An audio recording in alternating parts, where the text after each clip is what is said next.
So what's up, kamusta? Ayos ba tayo dyan? So nandito tayo ngayon sa may Rusi, Malolos branch para sa update natin dito sa motorcycle na to. Bago ba sa paningin nyo? Hindi. Dati na to, pero ngayon meron silang binago rito. Ano nga ba to? Ito yung Rusi Flame 150. Umpisahan na natin yung vlog at yung walk around para dito. Ayos na ayos siya. You cannot stop me, I'ma make it to the top spicy. Call a covenant, not cocky. You cannot break me, this world's mine for the taking. Got an inch, man, I'm making. I'll keep my head down and grind and be patient. I'll take a stab at the top and the sailing. They can all try, but you cannot contain it. Cause I see the things that I want and I take on my goal. Push myself to the brink, no limit. Do what it takes to be free, committed. I'm a little obsessed with things, I'll admit it. But that's what it takes to get a freedom ticket. Got a killer instinct and it's just the beginning. Breaking down walls and the hurt start thinning. And the more you push it, the fast start trimming. Till you're the only one standing up straight, winning all. Yun nga, para sa kanyang price, papakita ko na lang din dito sa ating screen, no, para at least malaman nyo kung magkano nga ba itong carb type ng Flame. So marami nagtatag sa akin na meron daw carb itong Flame. Kung last time meron tayong nakitang flash, ngayon meron tayong Flame na carb type. Opo, carb type po ito. So mas mukha siyang maliit, mas magaan, no? Tapos, maporma, nandun pa din, and nagustuhan ko rito, yung color variant na ito. So, ngayon, itong kulay cyan color pa lang, cyan color, no? Kulay ta cyan color. So, yun na nga, yung cyan color na to, yung, ito pa lang yung nakikita natin na carb type. So, hindi pa natin nakikita kung ano pa nga ba yung iba pang kulay nito. So, umpisa na nga natin yung walk around para dito, para sa lahat ng mga gustong kumuha ng ganitong motorcycle. Ayos yan. Headlight na LED. Nagustuhan ko yung isang to kasi iba yung datingan niya. Meron tayong park light dito, split type din. So itong part na to, ito yung kanyang signal light. Ito yung headlight niya, high and low. Syempre yung forma pa din nung Flame, nandito pa rin yung angas niya eh. No, yung forma niya, may pa M shape din siya. And nagustuhan ko dito yung decals. Napaka-minimalist ng kanyang decals. Dito sa side pairings. Ayan. Meron tayong Rusi. May 150 dito sa taas. Ay, sa taas sa baba. May letter Z dito. May Euro 4 dito. And then, Flame. Ayan. Yung pangalan. So, sana dito nagkaroon sila ng emblem. Mas gusto ko yung emblem kaysa decals eh. Pero yun nga, napaka-minimalist. Sumasabay yung kanyang decals dito sa kulay niya. Naka-telescopic fork tayo rito. Ang payat ng forks niya, no? Maganda rin yung forks, maganda rin yung fender. Meron tayong parang carbon fiber finish dito.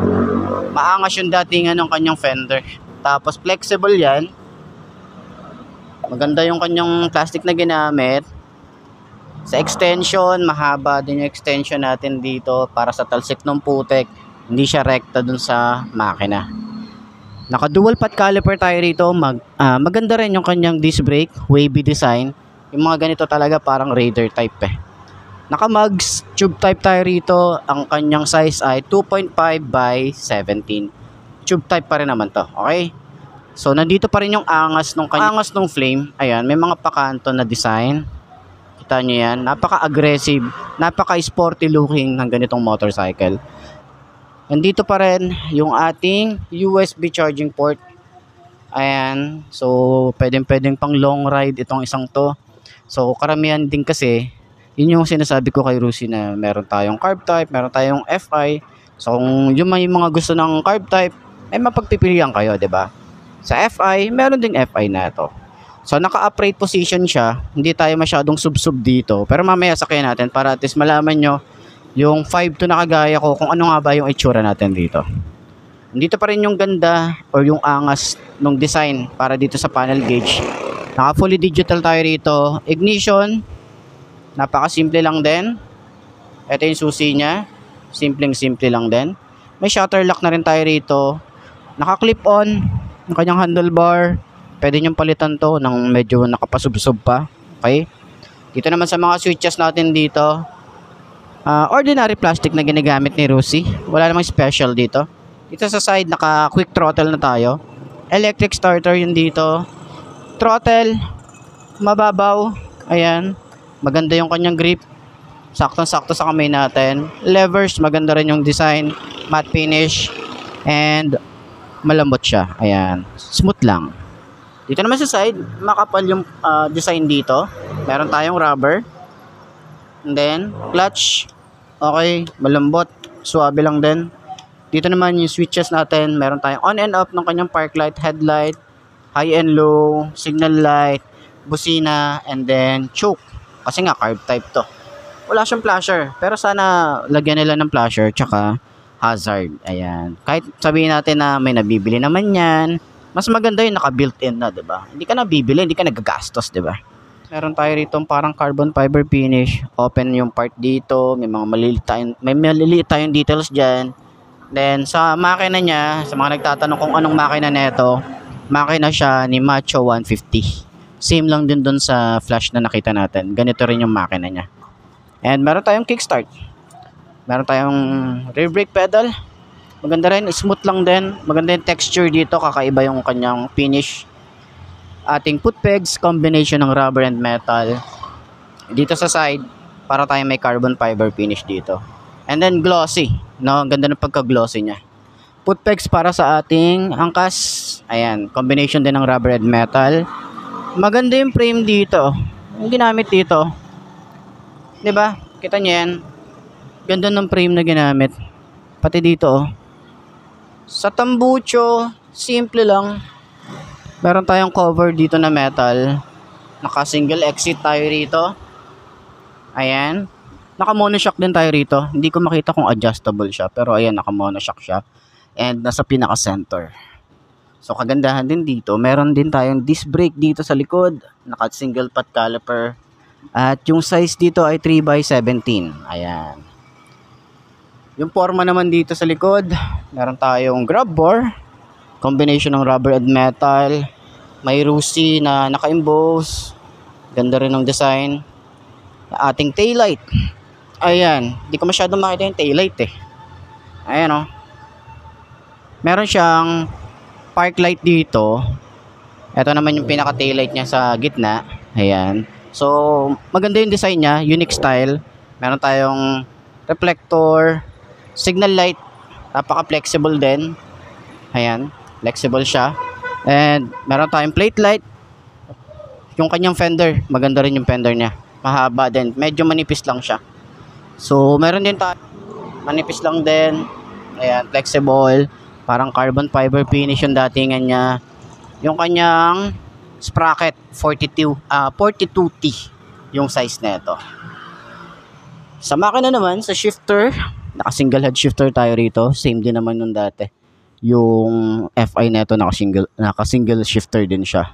So sa side stand, sana dito mag-additional sila ng kahit safety features nito na kill switch, di ba? Yun lang naman. So upuan, maganda yung upuan. Malambot, makapal, maganda yung stitches. Ayan, hanggang dito sa ating OBR, makapal at malambot. May Rusi din tayo rito na naka-emboss, tsaka mayroon din siyang logo. And ito yung itsura ng ating upuan, kulay white. Tapos ito naman yung gas tank niya. Ayan, maganda yung style dito. Kapag natapon yung gas, hindi siya basta-basta mapupunta doon sa gas sa tank natin. Hindi maapektuhan yung ating paint dito kasi meron siyang saluhan. Ayan. So parang sa FI lang din yung design dito. So wala tayo ritong mapaglalagyan ng kahit na ano. Meron tayo ritong helmet hook. Ayan, metal naman to. So kadalasan kasi yung iba naglalagay dito ng top box. Yun yung nilalagay nila rito.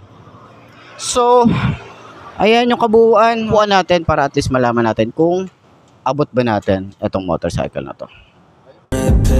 To make this our world, gonna die on this hill. Be ready to fight and be ready to kill. We never give up, no we never sit still. It's time to stand up, time to take the red pill. To make this our world, gonna die on this hill. Be ready to fight and be ready to kill.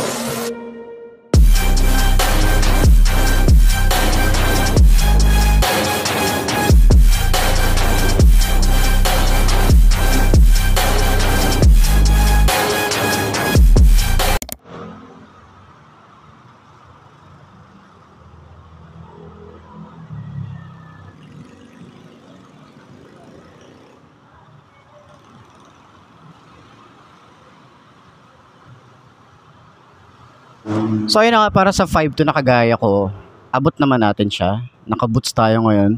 Pero kung regular shoes, medyo tingkayad talaga. Sobrang tingkayad tayo rito. And ayun na nga, magaan naman yung motor. Okay naman siyang i-handle. Madali naman siyang i-handle, no? Hindi ka masyadong rito, hirap, no? Sa turning radius niya, malawak din. Yung bounce nung kanyang shock, maganda rin yung harap at likod. Naramdaman ko yung play niya, no? Maganda yung play na ito. So, ayun na nga, para dun sa lahat ng mga gustong kumuha, nakita nyo naman yung price and yung kanilang contact number para dito sa may Malolos branch. So, sana nakatulong tong video na to. Ayos na ayos yan. Tingin nyo, sulit nga ba to? Comment nyo nga yan. So, ayun nga mga best, no, ito na ba ang motor na babagi sa'yo? Kung ito na nga ay marka mo na at mag-subscribe ka na sa aking YouTube channel, i-click mo na rin yung notification bell para updated ka sa lahat ng videos na upload natin dito araw-araw. So, lagi yung tatandaan, wala sa brand ng motor ang itatagal yan. Kundi na sa pag-aalaga mo yan, tatagal yan, ayos na ayos yan. So, kita ka na lang ulit tayo bukas. I'm Mark Lee. Ciao. Maraming salamat sa inyo. Babush. Haha.